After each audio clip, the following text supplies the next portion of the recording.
Good day, everyone. Welcome to Real Conservative News. I'm your host, Nathaniel Rajkumar. Starting off locally here in Trinidad and Tobago, activist Alyssa Phillip announced yesterday that Friday's march and her arrest during Labor Day celebrations in Fyzabad marked the end of the 19 Bullets, 19 Protest campaign.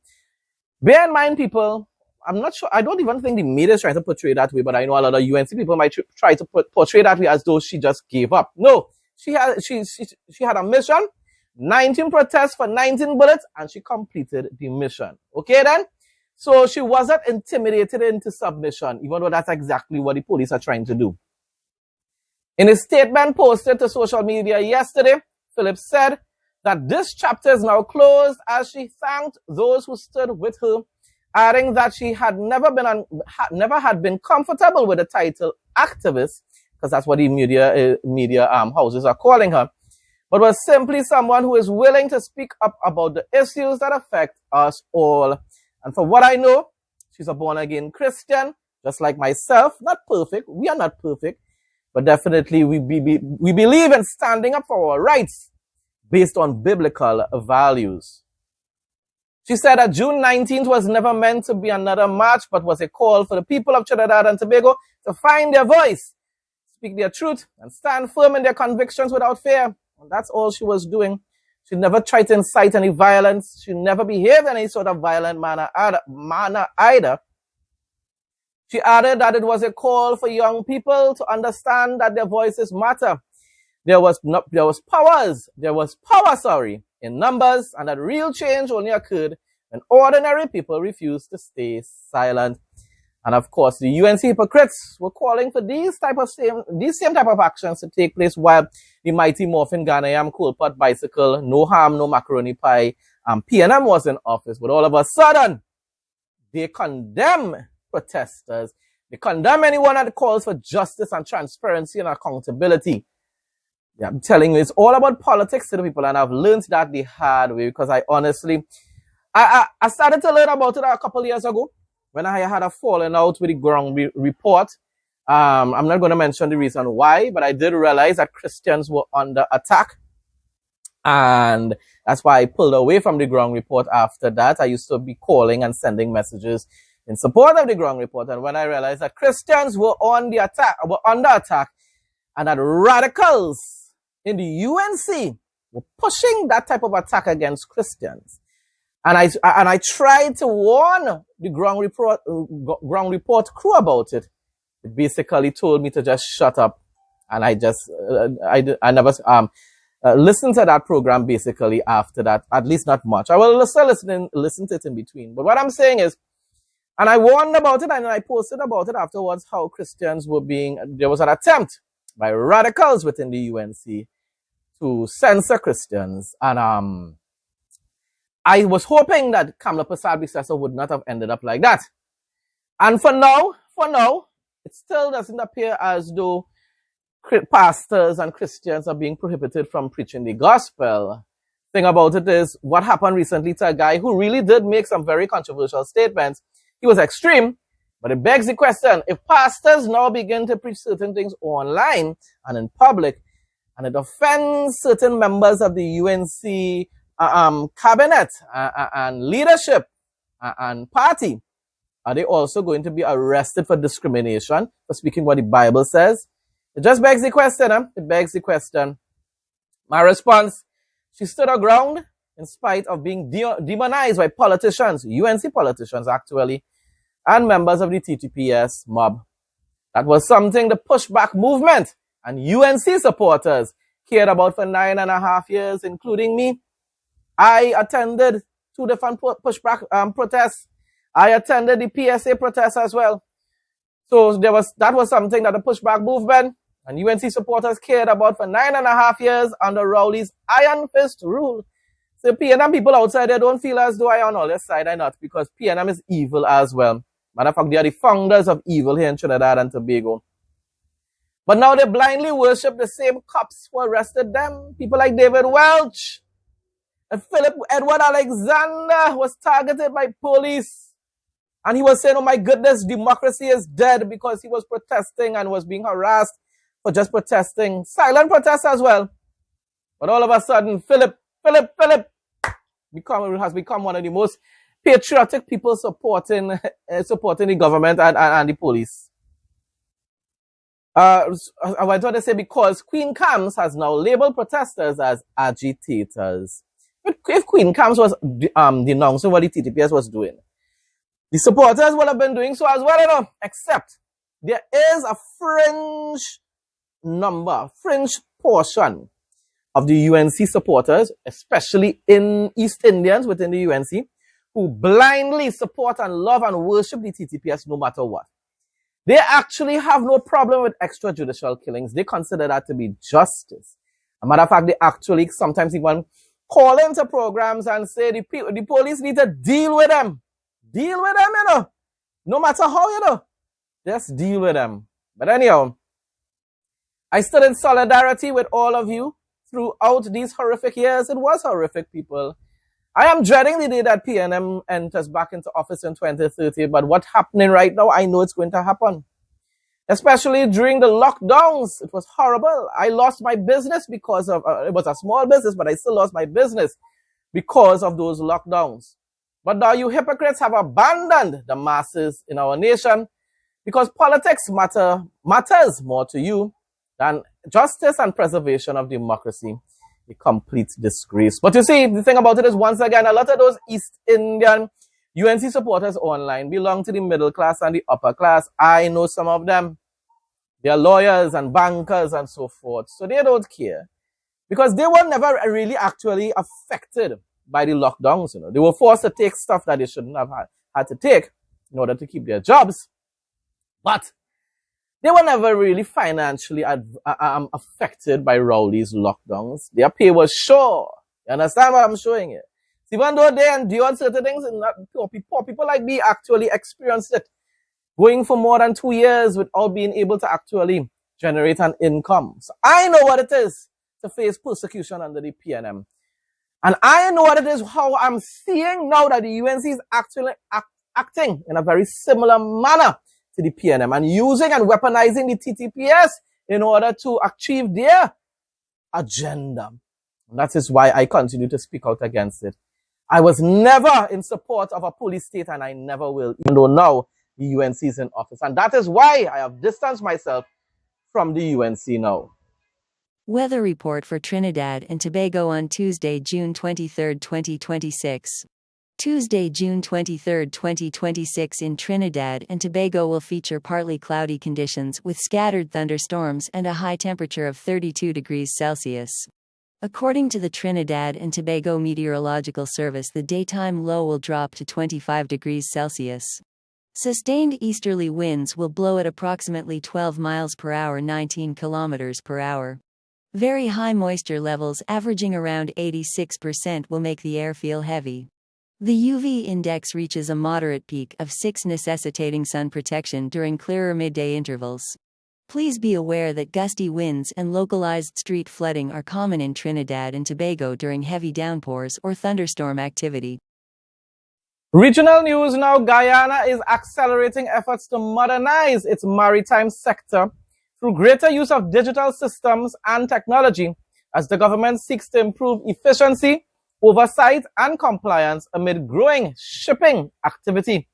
Minister of Public Utilities and Aviation Deodat Indar emphasized that digital transformation is becoming increasingly important as Guyana experiences rapid growth in maritime operations and works toward developing a more modern and competitive shipping environment. Remember the days when everybody used to bad talk Guyana, especially here in Trinidad and Tobago?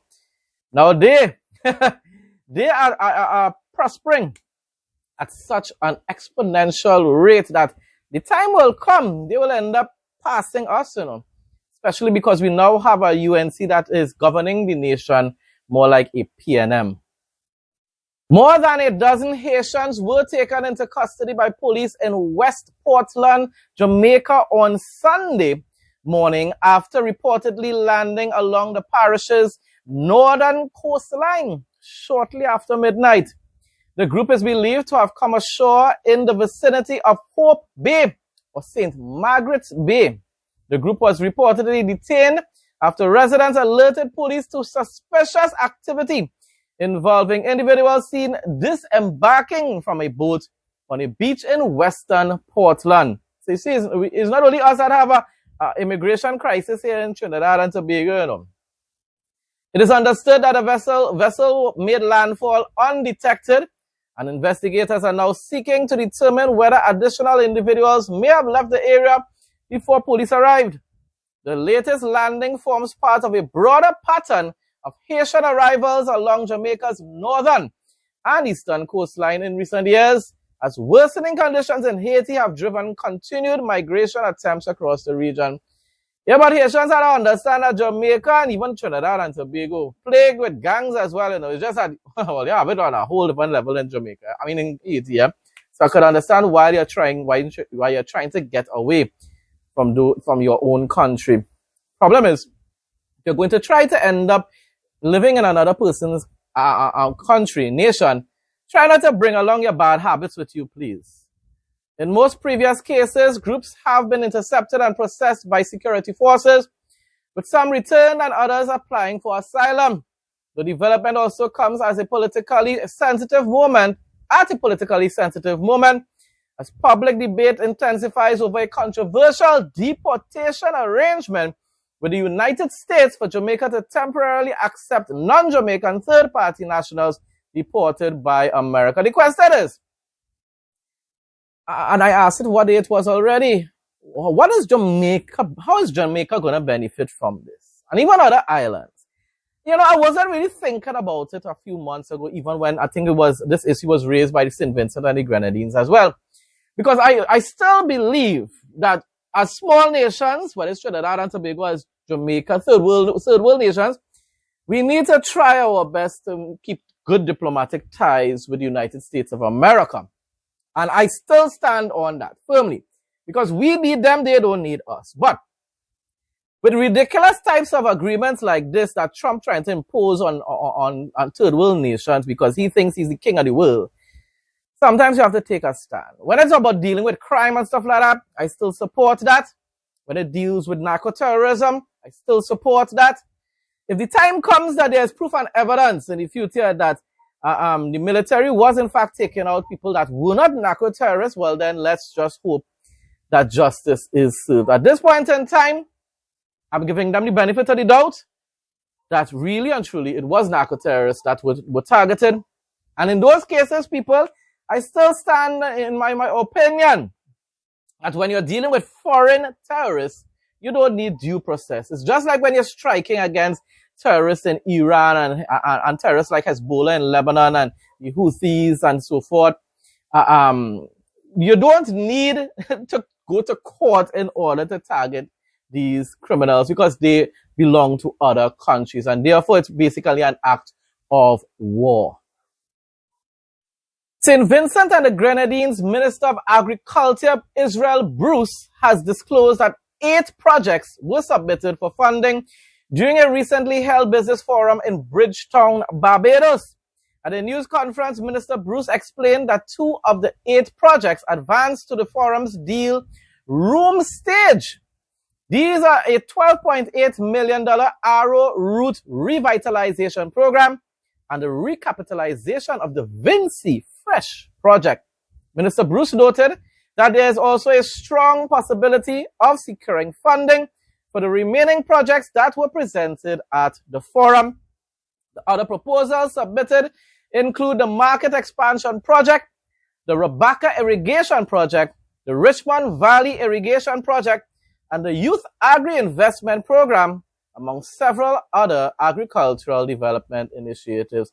Now, of course, I know a lot of my viewers, now it's not a lot, but what I'm saying is the viewers that I've had would have probably noticed that I'm only covering Jamaica and Guyana on a daily basis during the week, not on a weekend. But I cannot cover St. Vincent and the Grenadines, Barbados, and Bahamas every day either.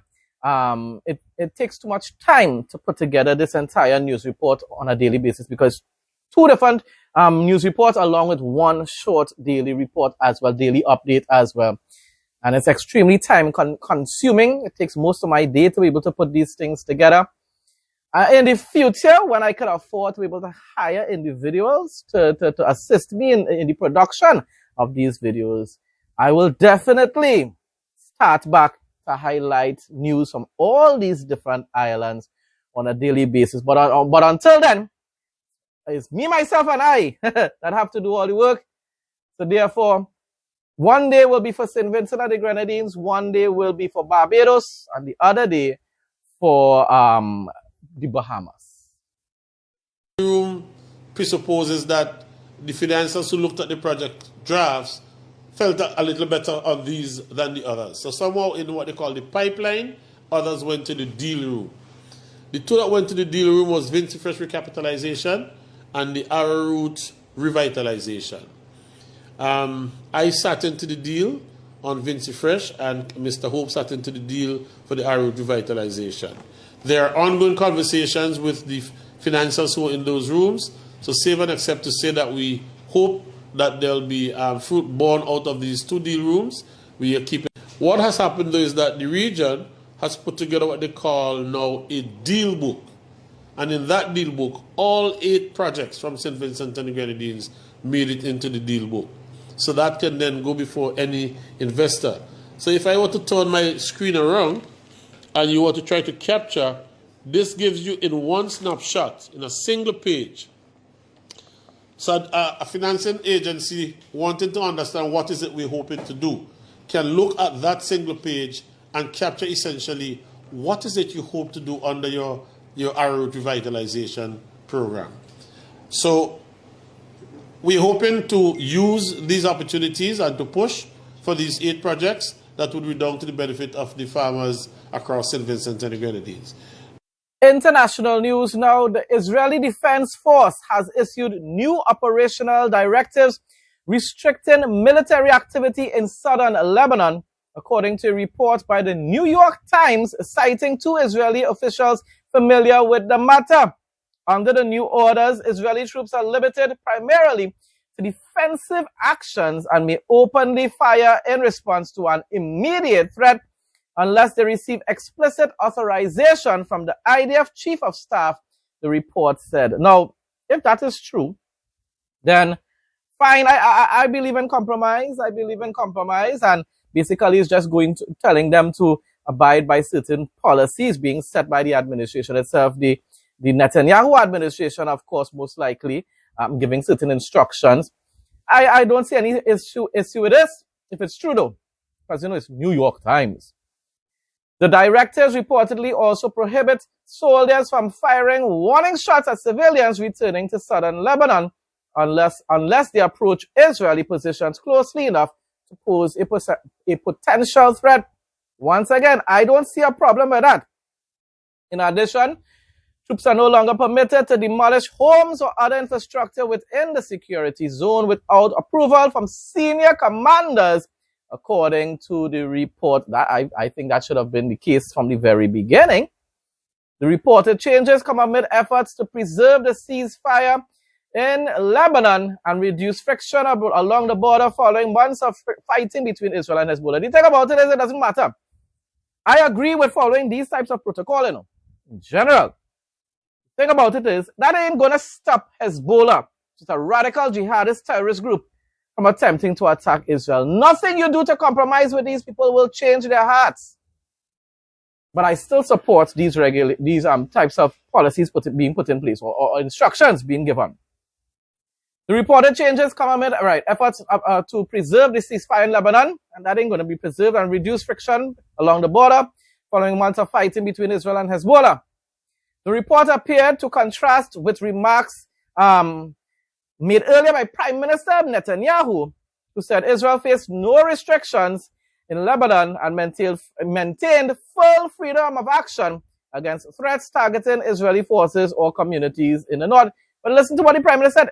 Israel has a right to be able to instruct their soldiers what they can or cannot do. New York Times.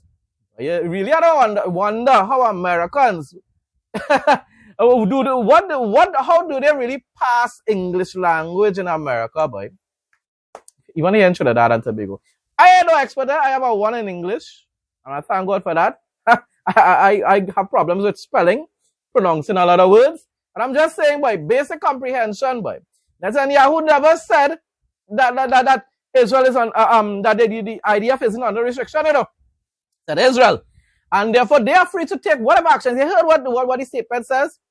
That unless they consult with those in authority, and the ones in authority, including the Prime Minister, will give them the instructions on how to proceed. It's as simple as that.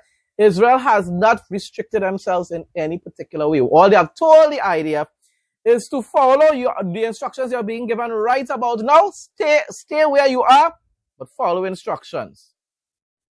Neither the IDF nor the Prime Minister office immediately commented on the reported director. Yeah, because they already realized that you all in the New York Times most likely twisting their words, taking it out of context. My response? If the report is true, it simply means that the IDF troops have been instructed to restrain themselves from using excessive force unless it's necessary. I'm telling you, all I have is a 1 in CXC English, but God bless me with basic comprehension, comprehensive skills. I ain't no genius, but I have common sense. I don't believe that this decision contradicts Netanyahu's recent statements, because the reality is that Israel has no intentions of leaving Lebanon anytime soon, unless the Hezbollah terrorists surrender. Israel's Defense Ministry Director General Major General Amir Baram led an official defense delegation to India this week, holding a series of high-level meetings aimed at expanding bilateral defense and industrial cooperation between the two countries. During this visit, Baram met with India's Defense Minister, Defense Secretary, Chief of Defense Staff, and other senior officials from the Indian Ministry of Defense.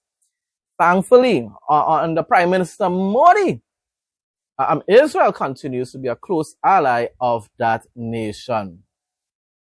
The discussions focus on strengthening strategic ties, advancing joint defense initiatives, because they don't realize America throwing them under the bus. So yeah, if it is hard to depend on Israel to an extent, India to an extent to support you all, why not?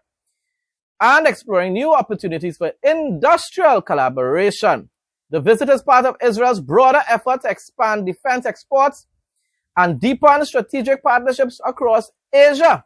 According to the Defense Ministry, strengthening defense cooperation serves multiple objectives, including supporting the IDF's force buildup, enhancing Israel's diplomatic standing, and bolstering the country's defensive industry and economy. And of course, once again, as I said, and that's because Trump has decided to throw Israel under the bus, because he's obsessed with making deals, making peace deals with terrorists in Iran who will never give up their mission to destroy little Satan Israel, big Satan America. They're just lying to you. And they believe they have the religious rights, the authority to lie to you, my dear Trump. Bible quote of the day. Genesis 6:5-13. NIV. The Lord saw how great the wickedness of the human race had become on the earth, and that every inclination of the thoughts of the human heart was only evil all the time. The Lord regretted that he had made human beings on the earth, and his heart was deeply troubled. So the Lord said, I will wipe from the face of the earth the human race I have created, and with them the animals, the birds and the creatures that move along the ground, for I regret that I have made them. But Noah found favor in the eyes of the Lord. This is the account of Noah and his family. Noah was a righteous man, blameless among the people of his time, and he walked faithfully with God. Noah had 3 sons, Shem, Ham and Japheth. Now the earth was corrupt in God's sight and was full of violence. God saw how corrupt the earth had become, for all the people on earth had corrupted their ways. So God said to Noah, I am going to put an end to all people, for the earth is filled with violence because of them. I am surely going to destroy both them and the earth. Folks, that brings us to the end of today's news report. Thanks again to everyone who continues to support my content. Please like, comment, share, and subscribe. Stay blessed and stay safe, most of all. In Jesus' name.